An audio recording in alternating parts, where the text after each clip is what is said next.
Aksi kekerasan Israel terhadap Palestina kerap berulang. Palestina yang tidak berdaya menjadi bulan-bulanan di tanahnya sendiri oleh para pendatang yang menamakan Zionis. Seperti apa sejarah kependudukan Zionis Israel di Palestina? Untuk membahasnya sudah bergabung bersama kami Ketua Program Studi Kajian Timur Tengah Universitas Indonesia, Yon Mahmudi. Selamat pagi Pak Yon, apa kabar?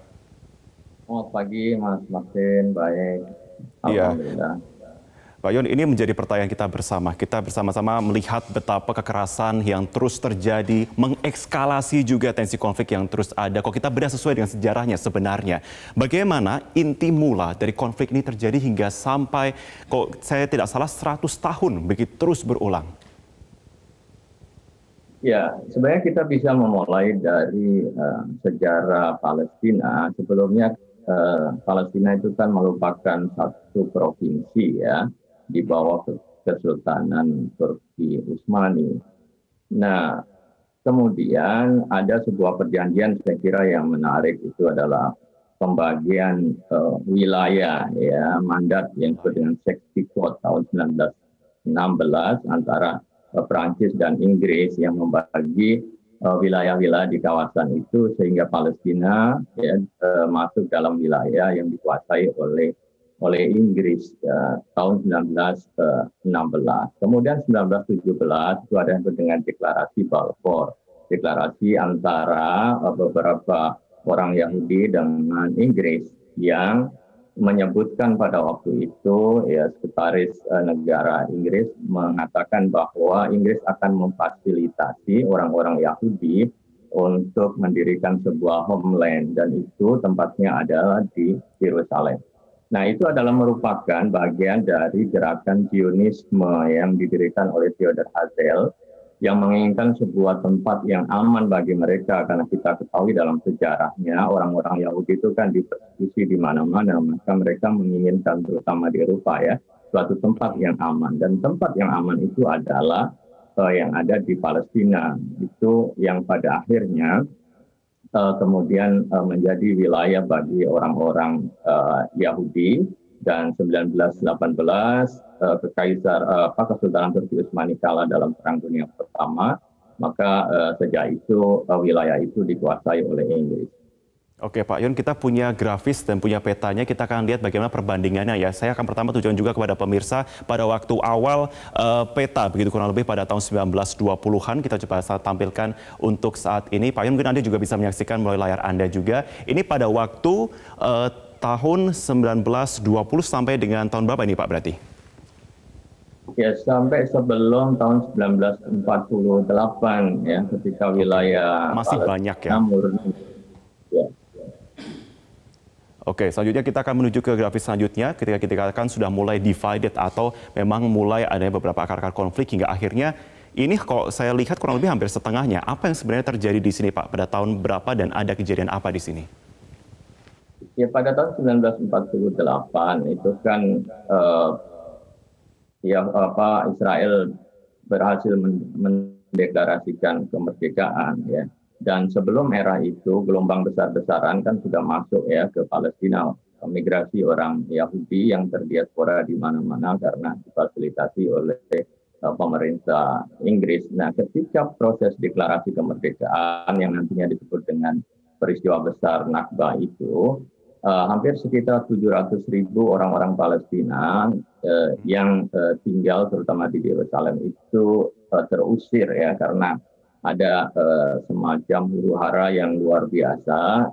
Dikabarkan bahwa mereka baik secara paksa diusir atau mereka karena ketakutan, karena disiarkan di mana-mana bahwa wilayah itu akan terjadi huru-hara sehingga orang-orang Palestina 700.000 itu keluar dari wilayah itu.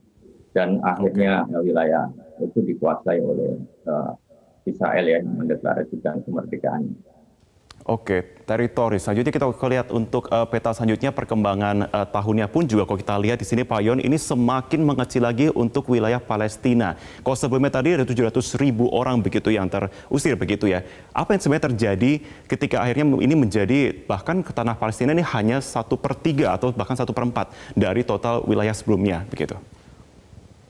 Ya, tahun 67 itu ada perang 6 hari ya sebenarnya antara Mesir dengan Israel. Nah, kemudian Jordan ikut terlibat. Nah, wilayah Jordan itu pada waktu itu melingkupi juga. Jadi Palestina di bawah kekuasaan Jordan ya. Jadi ada Gaza, kemudian juga tepi barat ya Yerusalem yang di dalamnya itu. Nah, dalam perang itu Mesir dan Yordan dan juga Suriah kalah, sehingga apa yang terjadi, wilayah Gaza kemudian wilayah Yerusalem, terutama Yerusalem itu bisa dikuasai, diduduki oleh Israel, walaupun kemudian pendudukan itu tidak dianggap sah oleh PBB ya, karena itu sebuah pencaplokan suatu wilayah. Tapi pada hakikatnya kemudian Gaza tepi barat itu yang di dalamnya ada Yerusalem masuk dikuasai, diduduki oleh Israel, kemudian semenanjung Sinai juga termasuk dataran Golan. Sebenarnya mereka semakin luas ya jangkauan dari wilayah pendudukan Israel.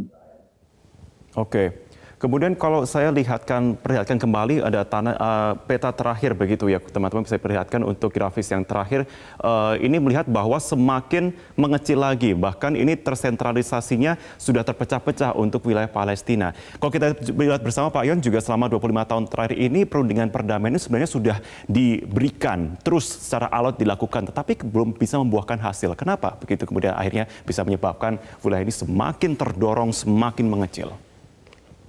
Ya, hal yang sangat fundamental adalah negara Israel itu melakukan sebuah proses penambahan wilayah ya melalui pendudukan atau pemukiman-pemukiman baru yang ada yang menyebutnya sebagai bagian dari aneksasi ya. Jadi menguasai wilayah yang baru dengan cara membuat pemukiman yang ada yang di dalamnya ada orang Palestina, orang Arab Palestina, baik itu Muslim maupun Nasrani, kemudian setelah itu diusir karena mereka kan pelan-pelan membuat pemukiman yang mengitari wilayah-wilayah komunitas Palestina.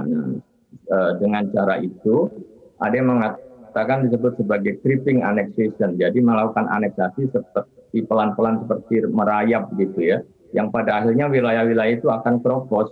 Nah, dilihat dalam peta itu kan tidak kemudian solid wilayah itu, betul. Tetapi kemudian ada beberapa lubang-lubang. Nah, lubang-lubang itu yang disebut dengan komunitas Yahudi yang memang ingin tinggal secara eksklusif di wilayah Palestina yang sudah diduduki oleh Israel, tetapi tidak diakui oleh dunia internasional. Mereka hidup tidak dengan aturan otoritas Palestina, tetapi dengan aturan otoritas dari Israel, sehingga wilayah-wilayah itu akhirnya akan banyak lubang-lubangnya dan puncaknya kan aneksasi pada 2 tahun lalu ketika disampaikan oleh Netanyahu yang menginginkan tepi barat 30% itu secara formal itu kan untuk legalitas mereka agar wilayah-wilayah itu semuanya bisa mereka aneksasi ambil. Oke, Pak Yon, kalau kita bicara soal saat ini sudah memasuki critical condition, apa kiranya yang bisa terjadi, the worst possibly happen, yang terjadi ketika keadaan kritikal ini terus berlanjut hingga beberapa tahun ke depan? Ya, hal yang dilakukan saya kira adalah stop pemukiman baru, stop pemukiman yang ilegal ya, karena itu yang akan menjadi pemicu ya terhadap adanya konflik. Orang Palestina merasa terancam hidupnya, tinggal di suatu tempat, tetapi tiba-tiba rumahnya ditempelin oleh pendatang ya, bahwa mereka harus pergi atau dipaksa dengan kompensasi tertentu. Nah, hak untuk tinggal di Yerusalem terutama atau wilayah-wilayah lain seperti tepi barat ya, karena itu kan wilayah pendudukan yang ada tentara Israel di dalamnya, tetapi kan Gaza itu kan tidak ada tentara Israel karena sudah ditarik. Nah, ini yang saya kira sangat mengkhawatirkan. Lama-lama kemudian wilayah ini akan habis dan konflik terus-menerus akan terjadi. Jadi hal yang perlu dilakukan adalah komitmen untuk menyetop adanya perluasan wilayah baru, bahwa itu ilegal dan itu harus diimpos, harus ditegakkan. Kalau perlu kemudian ada observer yang mengawasi ini, karena ini adalah bagian dari konflik. Kemudian tahapan yang paling utama yang kedua adalah kemudian memetakan sebuah peta damai dalam konstruksi two-state solution, karena ini yang akan memberikan sebuah jaminan kepada Palestina terhadap wilayahnya yang fix, yang tidak akan diubah-ubah. Saya kira seperti itu. Baik, terima kasih Pak Yon Mahmudi sudah bergabung bersama kami dalam Metro Pagi Prime Time dan menyampaikan poin-poinnya. Sudah kami catat bersama. Terima kasih Pak Yon sudah bergabung bersama kami. Selamat pagi.